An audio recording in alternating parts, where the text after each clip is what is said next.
Hi, and welcome back to Loving an Addict. I had to have an extraction this week, and I had a very infected tooth, and originally I was supposed to get a root canal. Because I wasn't in pain, I kept letting it slide, letting it go. Well, when they saw my tooth, they said, "It's so infected, we need to get it out now." So my first response was, "Oh, okay, so let's get my antibiotics and then I'll come back, right?" And they said, "No, we can just go ahead and do it." And that's just not what I planned on. I wanted like another week to worry about it and make myself sick over being scared. But it's probably the best thing that happened. I got it over with, I got it done, and it wasn't too painful. He actually did a pretty good job. But it made me think about a time when my son was sitting in jail and he was waiting to be transported to the prison, and he had a horrible toothache. Well, this was something that came to mind when I was going through my traumatic experience of what my son actually faced. And he had a cop go in with him. Whenever you're going to have a procedure or anything done, you have to have a cop with you. So he goes in, and he really liked the cop. He said he was a really nice guy, but he did look at him and say, "Boy, I wouldn't want to be you right now." Well, just like any of us, my son had some panic going, and he knew because he's a felon, he's a bad guy, he's supposed to be tough. And I can't tell stories as funny as him, but he talked about how the dentist was pulling so hard that his feet were literally going up the side of the wall, and my son wanted to cry and he was terrified, but I can't make the story as funny as him. That's why I love my visits. He makes me laugh.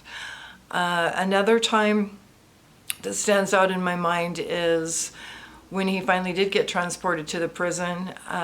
Usually, I don't know all the prison terminology, but they have to kind of determine what part you're going to go in, and he's pretty low risk, but they were overcrowded for one, and so there was 7 of them, and out of the 7, 2 of them got sent to a place that I believe is like maximum security, and it's not a place you'd want to go, and I think it's called DG, or I don't know, something like that. But one of the other guys that was with him said, "Why are you going over there?" And my son was like, "I don't know." And the other guy's like, "Man, good luck." So he gets in there, and he talked about it. I think it was almost like circular, if I remember right. And it was him and another guy, and then there's just like a tier of guys up top looking down, and these guys are hardcore, like completely tatted faces looking down, and they're going to be in there a while, and probably they just enjoy scaring the crap out of people, which I know they did him. The other guy somehow had talked to an officer and said, "No, let me out, I can't do this," and somehow he did get out. Well, my son didn't want to be a wimp, so he decided to stick it out. I know when it came time to where he was going to sleep, the guy he was going to, I'm not sure if it's a room or a space, but the guy he was going to be sleeping by happened to be a black man.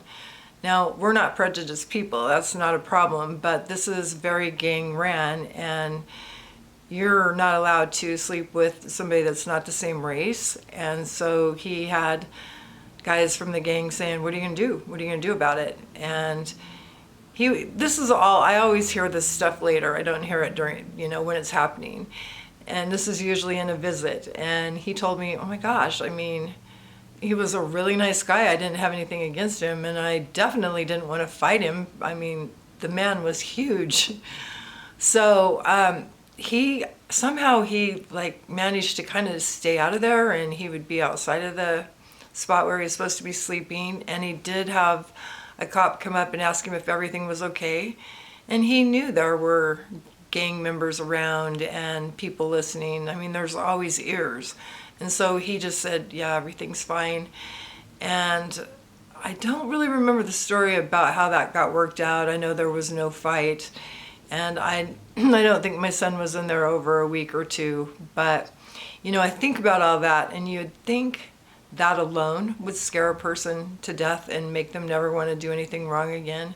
And I think I just want to make the point of how strong addiction really is. And even though they can go through terrifying things, or people who even overdosed, including my own son, will still go back and do it again. That's a very strong urge. So I think that's where we have to come in and kind of remind them of who they are and that they're worth fighting for, because I think there comes a point where they don't even understand themselves. They don't know why they can't quit.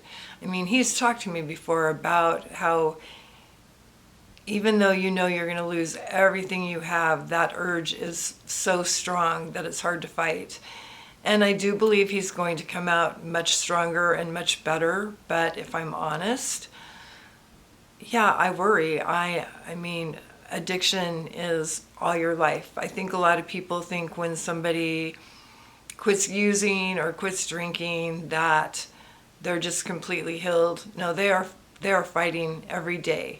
And I'm not saying that it doesn't get easier, but I know there are people who can go 4 or 5 years and then relapse. So it's a constant struggle, and I have to tell you, these are some of the strongest, most courageous people I've ever met. So I think that's everything I want to share with you. I have a lot more coming, so I hope to see you in the next video.